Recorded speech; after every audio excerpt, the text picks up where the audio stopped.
자, 오늘 말씀의 제목은 도대체 누가 맛과 빛을, 다섯 번째 말씀, 긍휼히 여기는 자라는 제목으로 은혜를 나누도록 하겠습니다. 여러분, 우리가 지금 팔복에 대한 말씀을 나누고 있는데요. 팔복을 주신 목적이 있습니다. 이 팔복은 그리스도인으로서 소금처럼 맛을 내고 빛처럼 빛을 비추는 요인이 되는 것입니다. 그래서 팔복을 소유한 자가 예수님의 제자로서의 삶을 살게 될 수 있다는 거죠. 자, 그래서 오늘은 긍휼히 여기는 자. 여러분, 긍휼은 불쌍한 마음, 가엾게 여기는 마음, 그것을 긍휼이라고 합니다. 긍휼은 어디에서부터 출발했을까요? 긍휼은 하나님께로부터 출발한 마음입니다. 여러분, 시편 25편 5절과 6절은 이렇게 기록하고 있습니다. 주의 진리로 나를 지도하시고 교훈하소서. 주는 내 구원의 하나님이시니 내가 종일 주를 기다리나이다. 잘 들어주세요. 여호와여, 주의 긍휼하심과 인자하심이 영원부터 있었사오니 주여 이것들을 기억하옵소서. 자, 긍휼하심이 언제부터 있었다고요? 할렐루야. 영원부터 있었다. 그러니까 긍휼은 하나님께로부터 출발된 마음이라는 것입니다. 여러분, 불쌍히 여기는 마음 언제부터 시작이 되었을까요? 하나님께서 천지를 창조하셨습니다. 천지를 창조하신 하나님께서 가장 마지막에 자신의 형상대로 바로 인간을 지으셨습니다. 저와 여러분을 창조하신 것입니다. 자, 그리고 하나님이 가장 기쁜 마음으로 인간을 바라보았습니다. 그런데 하나님의 말씀에 불순종하고 범죄함으로 말미암아 하나님과 인간의 사이가 원수지간이 되어버린 거예요. 자, 그런 상황에서 하나님이 인간을 바라보실 때 죄로 말미암아 온 대가, 바로 죽음이라고 하는 저주예요. 죄로 말미암은 대가는 우리가 인생을 사는 삶 가운데에서도 톡톡히 치러야 하지만 이 땅에서 숨을 거두고 영혼이 몸 밖으로 나갈 때, 이때 죽음을 맞이할 때 우리는 내세의 삶 속에서 치러야 하는 또 다른 저주가 기다리고 있습니다. 그것이 바로 심판입니다. 자, 그래서 예수 그리스도를 통과하지 않은 자들에게는 지옥의 멸망이 기다리고 있는 거죠. 자, 하나님의 형상대로 지음받은 인간을 바라보는 하나님의 시선이 범죄함으로 말미암아 죽은 상태의 삶을 살고 있으니 어떤 마음이실까요? 시작. 어떤 마음이실까요? 시작. 그럼요, 불쌍한 마음. 하나님이 인간을 보실 때 불쌍한 마음을 가지시는 거예요. 그 마음이 어떤 마음이라고요? 긍휼, 긍휼한 마음이다. 그래서 긍휼한 마음은 하나님께로부터 출발된 마음이라는 것입니다. 하나님께서 범죄한 인간들을 불쌍히 여기심으로 말미암아 인간들에게 하나님이 준비한 예언된 말씀이 바로 창세기 3장 15절입니다. 여자의 후손인 예수 그리스도, 그분을 약속하신 거예요.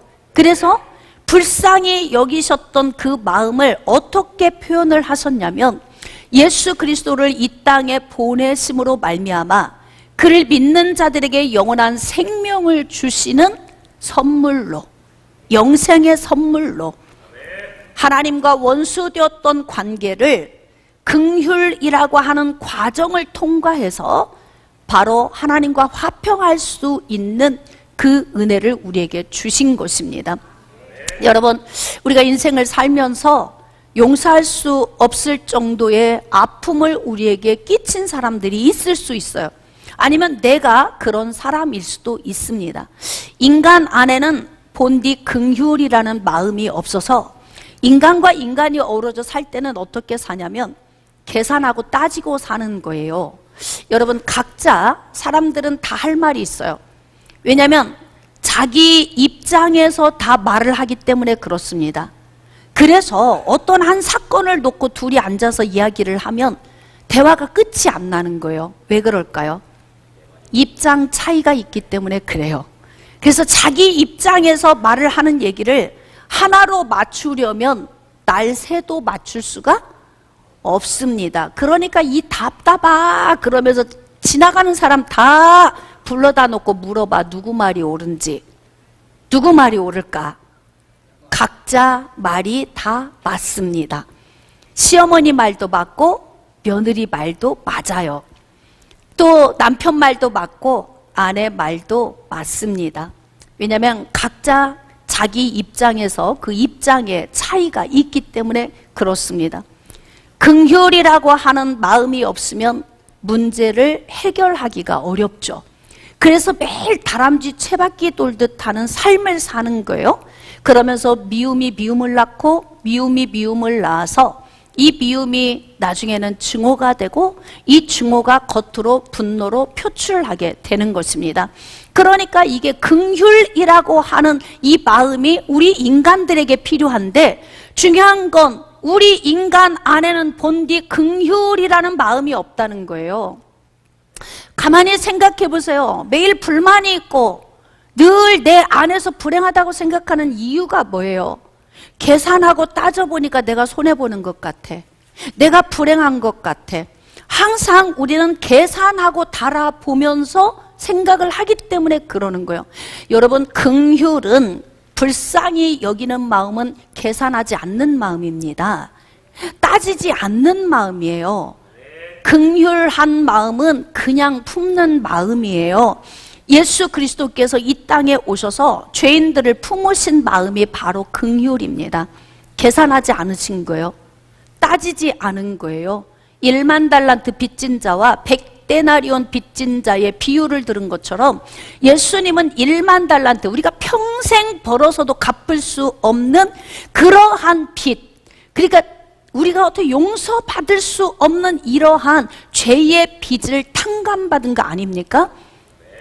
계산을 안 하신 거죠.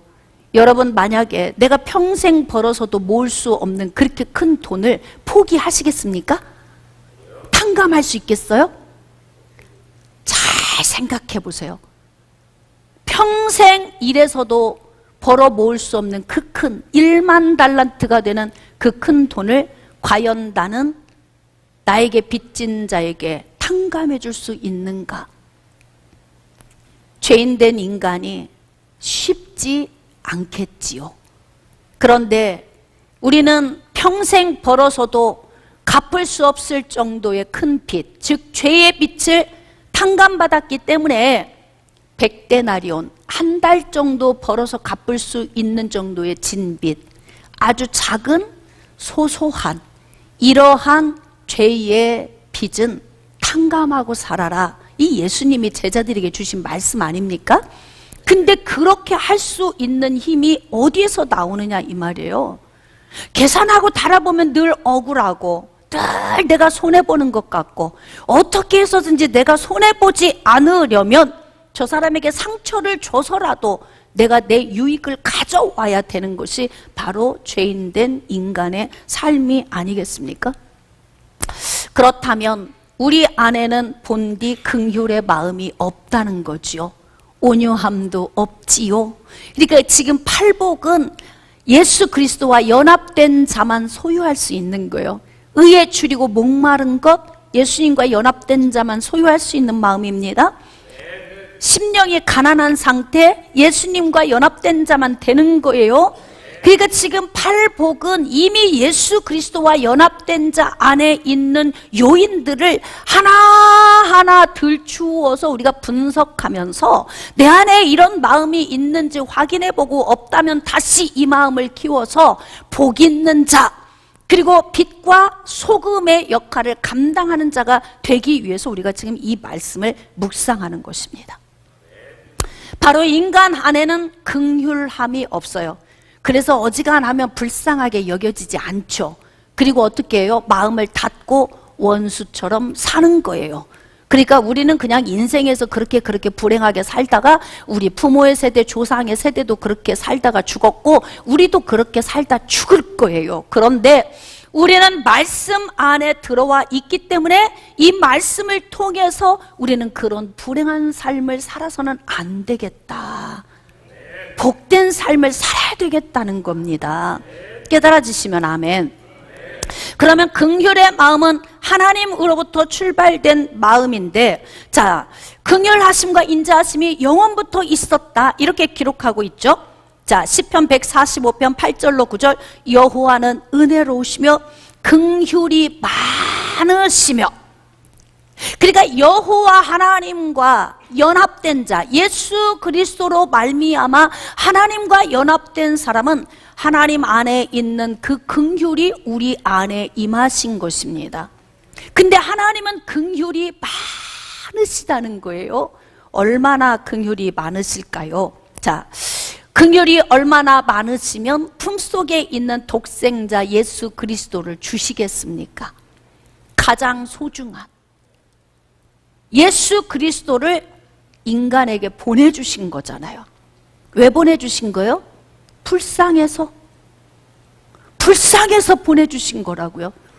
이들이 인생의 삶에 포로됨, 눌림, 눈먼 상태에서 마귀의 종으로서 삶을 사는데 불쌍해서 봐줄 수가 없는 거예요. 하나님이 보실 때. 하나님이 범죄하지 말라고 할 때 순종했으면 좋으련만 불순종하고 범죄해버린 인간에게 온 것이 너무너무 큰 대가를 치러야 하는 그 저주의 문제가 하나님이 보실 때 불쌍해서 보실 수가 없어. 이 땅에서뿐만이 아니라 내세에 가서는 지옥 형벌을 받아야 되는 이 문제가 기다리고 있으니 하나님이 인간을 보실 때에 너무너무 불쌍해. 그러니까 그 긍휼한 마음을 어떻게 하나님은 해결을 하셨냐면 죄의 수렁에 빠져 있는 인간을 다시 건져 올리시기로 작정을 하신 거예요. 그래서 창세기 3장 15절에서 범죄한 아담과 하와에게 에덴 동산에서 구출 작전을 계시해 준 거 아닙니까? 여자의 후손. 자, 창세기 3장 15절 말씀을 우리 큰 소리로 한번 합독하십시다. 시작. 내가 너로 여자와 원수가 되게 하고 내 후손도 여자의 후손과 원수가 되게 하리니 여자의 후손은 내 머리를 상할 것이요 너는 그의 발꿈치를 상하게 할 것이니라. 이게 그리스도인들 기독교의 출발이에요. 모든 종교의 가장 앞선 종교가 바로 기독교입니다. 예수 그리스도가 선포된 것이 범죄한 인간들에게 에덴 동산에서 복음이 선포되었기 때문에 그렇습니다. 그래서 인간을 불쌍히 여기시고 예수님을 보내셔서 구출하시겠다고 하나님께서 약속의 말씀을 주신 거 아닙니까? 자, 그래서 아브라함을 부르시고 예수 그리스도 오시는 통로로 민족을 이루시기 위해서 하나님께서 그들을 애굽으로 내려가게 하셨습니다. 자, 애굽으로 내려간 자들이 430년 만에 모세를 중심으로 그들을 다시 건져내셨는데 하나님은 어느 정도로 긍휼이 많으신 하나님이신지, 자, 느헤미야 9장 19절, 주께서는 주의 크신 긍휼로 그들을 광야에 버리지 아니하시고. 여러분, 하나님의 백성들을 불쌍하게 여기시는 그 마음 때문에 하나님의 백성들에게 어떤 은혜를 주시냐면 버려두지 아니하시고 원망과 불평을 일삼는 그들에게 먹이시고 입히시고 인도하신 하나님이시라는 거예요. 그래서 낮에는 구름 기둥으로 밤에는 불 기둥으로 그렇게 한없는 불쌍한 마음으로 어쩌면 인생들이 그렇게 원망과 불평만 광야에서 맴돌면서 반복적으로 일삼고 있음에도 불구하고 하나님께서는 그들을 버리지 않으셨다. 심지어는 하나님은 어떻게 긍휼을 베푸셨냐면 원망과 불평을 일삼는 출애굽 1세대들이 광야에서 꽉 찬 40년을 사는 동안 자연사해서 죽을 때까지 기다리신 하나님. 그러니까 그들은 원망과 불평의 대가로 없어도 될 생 고생하면서 광야에서 사는데, 그런데 하나님께서 그들을 억지로 죽이지 아니하시고 자연사해서 죽을 때까지, 그래, 원망과 불평? 그건 불신앙이야? 내가 지금까지 너희들을 인도했는데 너희들 안에는 내가 없어? 그러니까 어떻게? 나 지금부터 팔짱 끼고 딱 이제 손 모으고 있다. 알아서 살아봐. 알아서 살아봐요. 그리고 어떻게 하느냐? 광야에서 사는 동안 이들이 옷이 낡아지지 않고 발이 부르트지 않고 굶주리지 않도록 하나님께서 그들의 모든 삶의 필요를 채워주시면서도 그들의 소행을 지켜보면서 40년 동안 그곳에서 그냥 스스로 자연사에서 죽을 때까지 나는 기다린 긍휼이 많은 하나님이다. 이렇게 말씀하고 계시는 거예요. 우리의 긍휼은 어떤가요? 우리의 긍휼은. 그래서 오늘 우리의 긍휼을 좀 점검해 보려고 해요. 자, 그러면서 구름 기둥이 그들에게서 떠나지 아니하고 길을 인도했고 밤에는 불 기둥이 그들이 갈 길을 비추게 하셨다 그래요. 그러니까 긍휼, 불쌍한 마음 때문에 이뻐서가 아니라 불쌍해서. 여러분, 원수 같은 사람이, 그 인간이 이쁠 때까지 기다리려면 죽어야 돼, 우리는. 근데 어떻게 해요? 이뻐서 하는 게 아니라 불쌍해서. 자, 이제 오늘 말씀을 여러분들이 잘 들으셔야 됩니다. 우리 안에 불쌍한 마음이 있어야 문제 해결을 할 수 있어요. 우리가 지금 하나님과 원수된 관계성 속에서 하나님이 화목하게 되게 하기까지 예수 그리스도 보내셔서 어떻게 했냐면 예수 그리스도의 긍휼하심을 적용한 거예요. 그래서 그 긍휼로 말미암아, 불쌍히 여기심으로 말미암아 우리를 건지셔서 어떻게 된 거예요? 화목하게 되었다 그래요. 화목하게. 그러니까 우리가 인생의 삶 속에서 서로 화목하기를 원하면 우리는 찢기고 상한 삶을 살지요. 어지간하면 좋은 관계 맺고 살기 어렵습니다. 왜인 줄 아십니까? 전부 우리 안에는 갈기갈기 찢긴 죄의 본성이 있어요. 말씀을 묵상해 보니까 온유함도 타고날 때 없었어. 긍휼함도 내 안에 없어요. 의로움도 내 안에 없어. 내 안에 있는 건 오직 죄덩어리 하나만 장착해가지고 태어났으니 이런 사람과 사람이 같이 어우러져 사니 얼마나 많은 상처와 아픔을 서로 주면서 살겠습니까? 그런데 지금 예수님께서는 예수님의 제자들에게 긍휼히 여기는 자는 복이 있다 그래요. 예수님, 우리 안에는 긍휼이 없잖아요. 그래. 너희들은 태어날 때 본디 죄를 장착하고 태어났기 때문에 긍휼이 없지. 그런데 너희들이 나하고 연합되었잖아. 긍휼의 본체와 하나가 되었잖아. 접붙임 바 되었잖아. 그러면 너희 안에도 긍휼이 흐르는 거야. 그러니까 지금 요구하시는 말씀은 긍휼히 여기는 자는, 여러분, 하나님이 긍휼히 여긴 방식을 우리가 배워야 돼요. 어떻게? 1만 달란트 빚진 더러운 죄인을 탕감해 주셨거든요. 그 불쌍히 여기셔서 그러신 거거든요. 그런데 우리는 100데나리온 빚진 자와 매일 싸우면서 원수 같은 삶을 사는 거예요. 그런데 예수님이 뭐라고 말씀하십니까?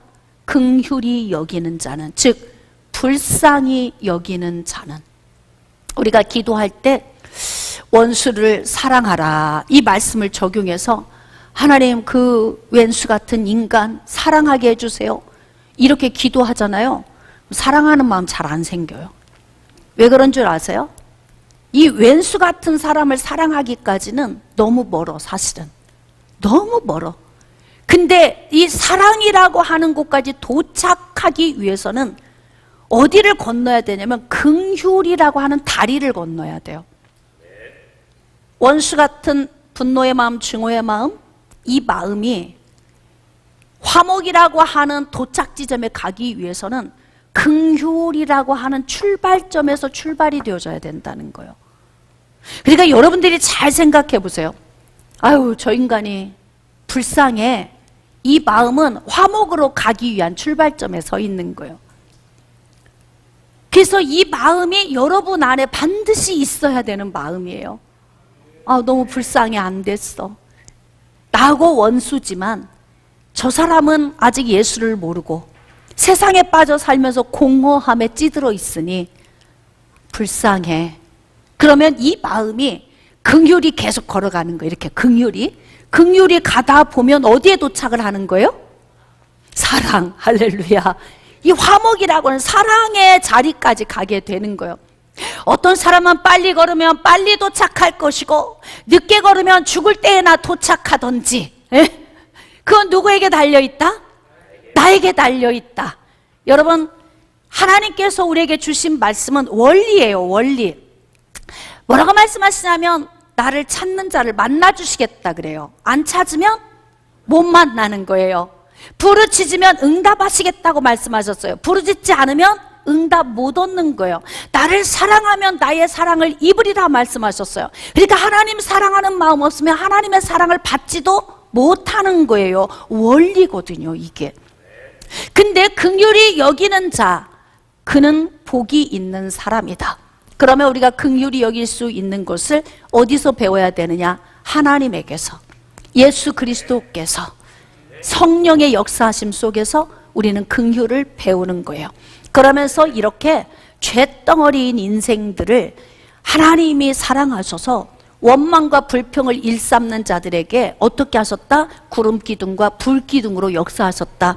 그러니까 그 인간 보기 싫어도 밥은 차려줘야 한다, 그 뜻이에요. 이해되시면 아멘. 옷도 빨아서 깨끗이 빨아서 입히고 그냥 초라하게 하지 말고 옆에서 다 해줘야 된다는 거. 왜 해줘야 된다? 시작. 불쌍해서. 원수같이 싫은데 어떻게 사랑하는 마음이 여기서 일어납니까? 우리 인간의 마음 속에. 그게 쉬워요, 어려워요? 해보시니까. 쉬워요, 어려워요? 어렵습니다. 그거 쉽지 않아요.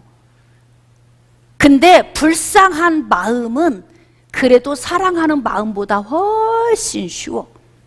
불쌍해서 먹이고, 불쌍해서 빨래해서 입히고, 불쌍해서 뒷바라지 해주고 하다 보면 어느 순간에 불쌍해서 빨리 걸어가다 보면은 사랑이 기다리고 있어. 불쌍하다고 생각했는데 어느 날 내 속에서 사랑이 일렁이기 시작하는 거야. 부모가 자녀를 볼 때에도 말을 듣지 않아서 아유, 누가 낳았어, 누구를 닮아서 저래 막 이러면서 아주 그냥 차라리 안 낳았더라면 막 이러면서 불쌍해서 먹이고 불쌍해서 뒷바라지하고 불쌍해서 양육을 하다 보면 어느 순간에 그래도 내 새끼밖에 없네, 이런 날이 온다. 그러니까 이런 원리를 알게 되면 저는 여러분들이 기도할 때 하나님, 제가 그 영혼을 품고 기도할 때 제 안에 긍휼한 마음을 주세요, 이렇게 기도하셔요. 그러면 그 불쌍한 마음이 사랑의 도착 지점까지 가게 되는 거예요. 이렇게 하나님의 사랑을 우리가 받았으니 우리는 어떻게 이 긍휼을 적용을 해야 하냐면, 자, 골로새서 3장 12절 이하, 그러므로 너희는 하나님이 택하사 거룩하고 사랑받는 자처럼 긍휼과, 즉 불쌍히 여기는 마음, 가엾게 여기는 그 마음과 자비와 겸손과 온유와 오래 참음을 옷 입고, 그러니까 긍휼의 마음으로 옷을 입으라는 거예요. 근데 이 긍휼의 마음에 옷을 벗어 던져버리면 우리는 어떤 마음으로 살게 되냐면 그냥 원수야, 그냥 싫은 거예요. 여러분, 사람이 얼마나 소중하고 귀합니까? 내 주변에 여러분이 있어서 제가 행복한 거예요. 여러분 주변에 지금 있는 사람들 때문에 여러분이 행복한 거예요. 어느 곳을 가든지, 직장이든 학교이든 교회이든 가정이든 어디든지 가든지 가장 소중한 것은 사람입니다. 사람. 우리에게 주신 최고의 선물이에요. 그래서 우리는 사람과 사람과의 관계성 속에서 불쌍히 여기는 긍휼한 마음, 다시 말하면 계산하지 않는 마음, 따지지 않는 마음. 여러분, 항상 사람들이 말을 할 때에는 다 다 자기 입장에서 말을 하기 때문에 그 사람 말도 맞고 이 사람 말도 맞고 다 맞아. 여러분이 한 말도 맞고 제가 한 말도 맞고 세상 사람들이 한 말도 다 맞아요. 자기 입장에서 다 한 이야기이기 때문에. 그럼 어떡하냐. 그래, 네 말도 맞고 내 말도 맞다. 이렇게 하고 어떻게 해야 되는 거예요? 그냥 계산하지 않아야 돼. 그래, 얘 당신이 나한테 시집 와서 고생했어. 그래, 당신 말도 맞고 나도 당신같이 답답한 여자 만나서 나도 불행했어. 내 말도 맞고 뭐 이렇게 네? 서로. 어떤 여자는 그렇게 경제권이 있어가지고 막 물건을 가지고 물질도 잘 읽어놓던데 당신은 그거 없어서 내가 불행했어. 그 말도 맞고 당신이 돈을 안 벌어다 줘서 내가 물건이 있을 수가 없었어. 그러니까 내가 가난할 수밖에 없어서 그 말도 맞아. 예, 당신 말도 맞고 내 말도 맞고 여러분의 말도 맞고 주의 종의 말도 맞고 세상에서 하는 사람들의 말은 다 맞다 이 말이에요. 그래서 우리는 어떻게 해야 되느냐? 인정해 줘야 돼. 서로가 서로를 인정하고 너무 계산하거나 따지지 말고 어떻게 해야 된다? 불쌍한 마음으로 다가서야 한다. 그 마음이 있어야 바로 이제 우리가 빛과 소금의 역할을 감당하게 되는 거예요. 자, 그러면서 누가 누구에게 불만이 있거든 서로 용납하여 피차 용서하되 어떤 마음으로? 불쌍한 마음으로. 불쌍한 마음으로. 여러분, 예전에 제가 이제 친정 엄마한테 가끔씩 들었던 이야기가 있어요. 참 두 분이 금슬이 좋으셨고 그렇게 다정했어. 근데 이제 어느 날부턴가 아버지가 막 흰머리가 나고 이제 노인 같은 느낌이 이제 물씬물씬 막 흘러나기 시작하는 거예요. 그러니까 엄마가 뒤에서 이렇게 보면서 아이고 젊을 때는 참 멋있었는데 나이 먹으니까 측은하다 이 말씀을 하시더라고. 측은하다는 뜻이 뭐예요? 불쌍하다 그 뜻이잖아요. 근데 그 불쌍한 그 마음의 근원은 어디일까요? 사랑입니다. 사랑. 그 아가페의 사랑이에요. 아가페의 사랑.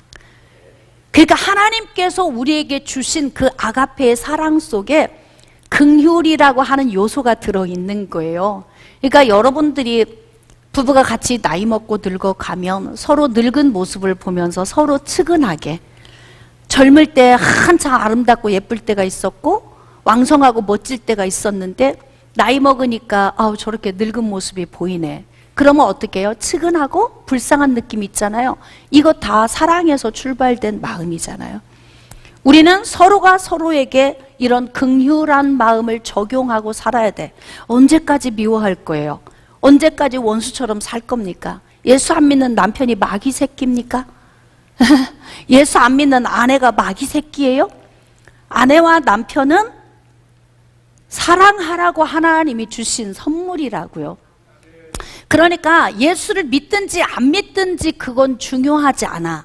일단은 여러분 안에서 긍휼함이 있어서 불쌍함으로 적용하면서 그들을 섬겨야 된다는 마음이에요. 어때? 이 설교 말씀을 들으면서 그 인간이 좀 불쌍해지고 있어요?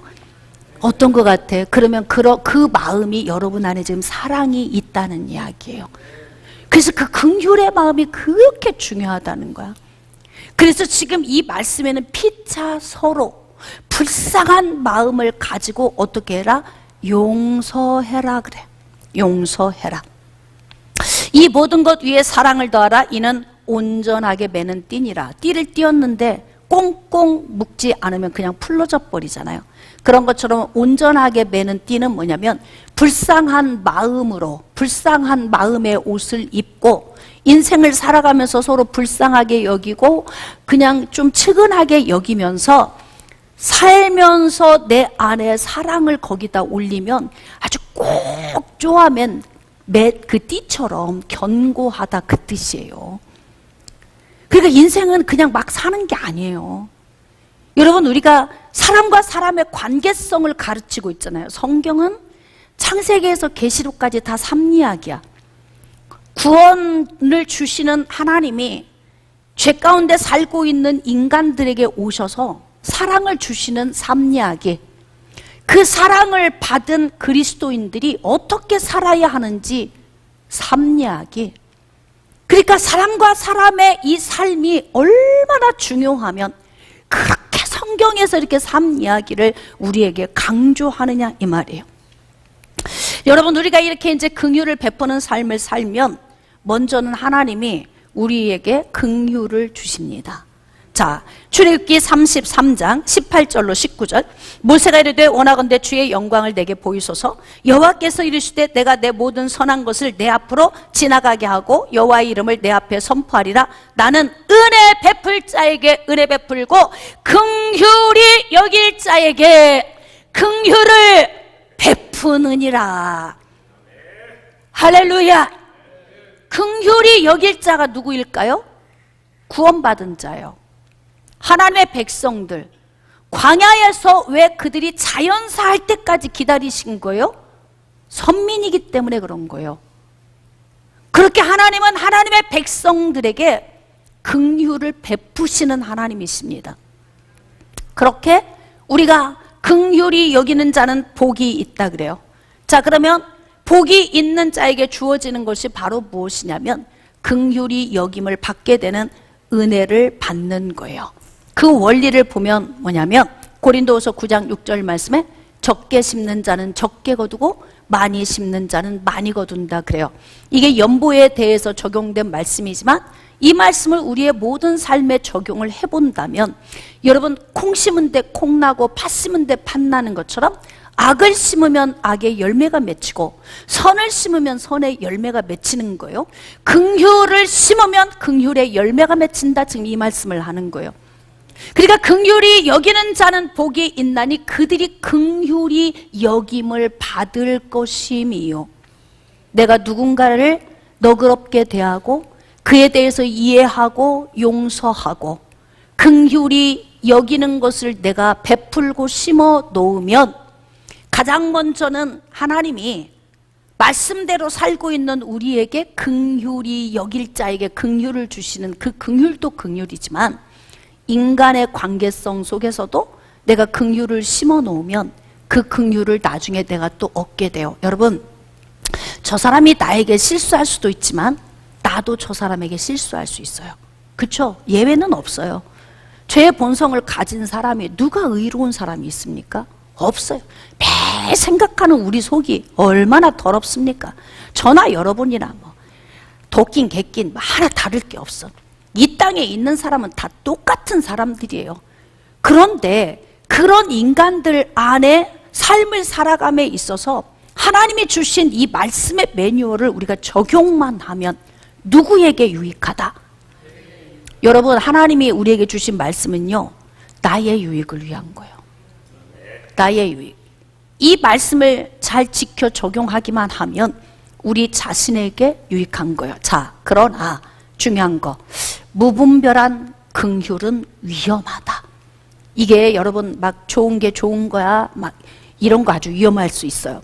근데 하나님께서 이 긍휼에 관한 부분을 다루면서 이스라엘 백성들에게 무엇을 요구하고 계시냐면 가나안 땅에 들어갔을 때 절대 긍휼을 베풀면 안 되는 요인이 있다. 이것을 말씀하셨어요.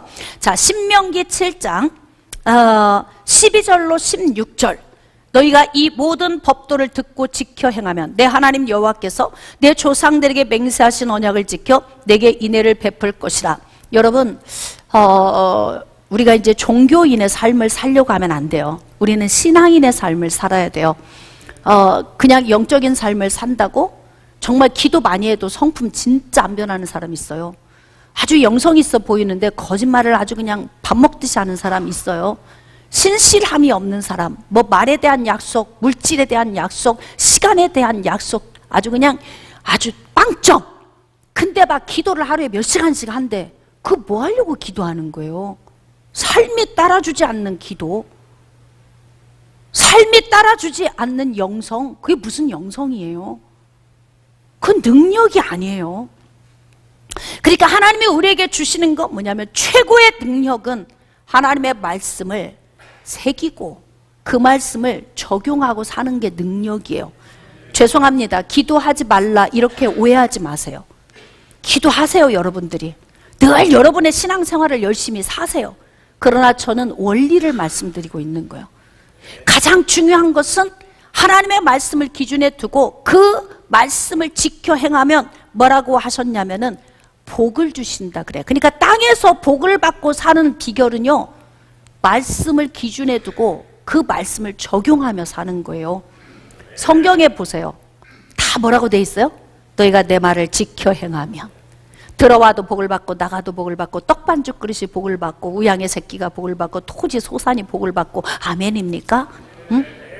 그러니까 우리가 이 땅에서 복을 받아 누리고 사는 것은요, 말씀이 기준이에요. 말씀. 너무 신비를 쫓지 마세요. 적어도 여러분이 말씀만 적용 잘해도 행복합니다. 말씀만 적용 잘해도요, 사람과 관계성 좋습니다. 말씀만 적용 잘해도 신뢰받고 삽니다. 말씀 적용만 잘해도요, 하나님께 인정받습니다. 그냥 그 말씀 안에 다 들어있다고, 모든 요인이. 그러니까 가나안 땅에 들어가는 이스라엘 백성들에게 말씀을 기준에 두고 살아. 그러나 한 가지 내가 부탁한다. 자, 16절. 내 하나님 여호와께서 내게 넘겨주신 모든 빈족을 내 눈이 긍휼, 여기 긍휼이라고 하는 말씀이 있어요. 긍휼히 여기지 말고 진멸하되. 가나안 땅에 들어가서 우상을 숭배하고 있는 가나안 원주민들을 어떤 마음으로 대하냐면 불쌍한 마음 갖지 마. 에? 그냥 이것도 불쌍하고 저것도 불쌍하고 다 불쌍하고 이게 아니다 이 말이에요. 무분별한 불쌍함이 아니다 이 말이에요. 긍휼을 아무데나 적용하지 말라 그 뜻입니다. 그러니까 오늘 이 말씀은 긍휼을 적용하되 절대 무분별한 긍휼은 위험하다. 긍휼히 여기지 말아라. 누구를? 우상 숭배하는 자들을. 하나님보다 더 사랑하는 요인을 가지고 세상으로 나아가는 자들을 긍휼히 여기지 말아라. 그래서 가나안에 들어가면 그들을 어떻게 하라? 진멸, 싹 쓸어버려라. 이렇게 말씀하시는 거예요. 그리고 그들의 신을 섬기지 말라. 그것이 내게 올무가 되리라. 그들을 긍휼히 여겨서 그들을 삶 속으로 끌어들여 혼합하게 되면 그들의 신이 이스라엘 백성들의 삶 속으로 들어와서 이스라엘 백성들을 무너지게 하기 때문에 불쌍히 여겨야 될 것과 불쌍히 여겨서는 안 될 것을 똑똑하게 구분하고 그리고 적용하라 그 뜻이에요. 이해되시면 아멘. 그러므로 사랑하는 성도 여러분, 마태복음 5장 7절에 긍휼히 여기는 자는 복이 있나니 긍휼히 여김을 받을 것임이요. 할렐루야. 긍휼은 하나님으로부터 시작된 마음이에요. 우리는 예수 그리스도로 말미암아 연합된 자들이니까 그분과 접붙임 바 되어서 그분 안에 있는 긍휼의 맛을 아는 자예요. 그래서 우리는 매사에 자꾸 계산하고 따지고 막 덤벼들고 싸우려고 하지 말고 팔 걷어붙이고 우격다짐하지 마세요. 그 성격 좀 죽이시고 그리고 어떻게 하라고요? 불쌍히 긍휼한 마음, 불쌍한 마음 가지시고 어떻게 해야 되느냐? 긍휼히 여기는 삶을 여러분이 사시면 긍휼히 여김을 받는 보상까지 주시겠다 말씀하고 계십니다. 자, 그러면 어떤 삶을 살게 되냐면 너희는 세상의 소금이니 만일 소금이 그 맛을 잃으면 무엇으로 짜게 하리요? 다만 밖에 버리고 사람에게 밟힐 뿐이니라. 그러니까 긍휼한 마음 없으면 우리는 세상에 던져져서 그리스도인으로서의 맛을 낼 수 없다는 거예요. 에? 그러면 어떻게 되느냐? 그냥 밟힌다는 거지. 무용지물이라는 겁니다. 우리는 지금 오늘까지 5개의 요인을 심령이 가난한 자, 온유한 자, 의에 줄이고 목마른 자, 또 애통하는 자, 오늘 여기 말씀에 긍휼히 여기는 자, 이런 요소 하나하나를 내 심령 안에 품고 있어야 비로소 맛이 나는 사람, 빛을 발할 수 있는 사람, 그런 사람을 뭐라고 이야기할까요? 그리스도인이다, 이렇게 말하는 거야. 그래서 좀 정리를 하도록 하겠습니다. 사랑하는 여러분, 도대체 누가 맛을 내고 누가 빛을 발합니까? 오늘 말씀 긍휼히 여기며 사는 자, 그런 자가 맛을 내고 빛을 발할 수 있습니다. 저는 여러분들이 인생의 삶을 사는 동안 꼬장꼬장 계산하지 말고 따지지 말고, 그리고 불쌍히 여기는 분별된 마음을 가지고 예수님 닮은 삶을 사시기를 주님의 이름으로 축복합니다.